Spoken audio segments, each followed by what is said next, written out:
ആരെയും തേടി പോകാറില്ല. പക്ഷെ എന്നെ തേടി വരുന്നവരെ ഞാൻ നിരാശപ്പെടുത്താറുമില്ല.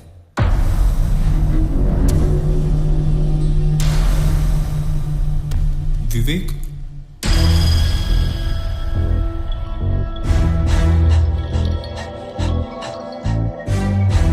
ഇവിടെയും അത് തന്നെ സംഭവിച്ചു.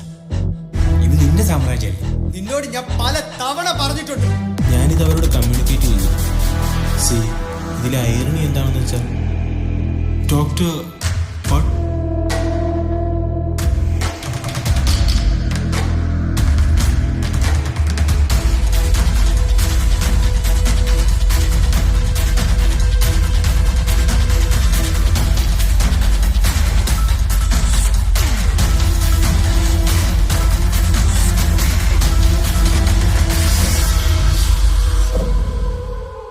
സമസ്യ റിലീസായല്ലേ?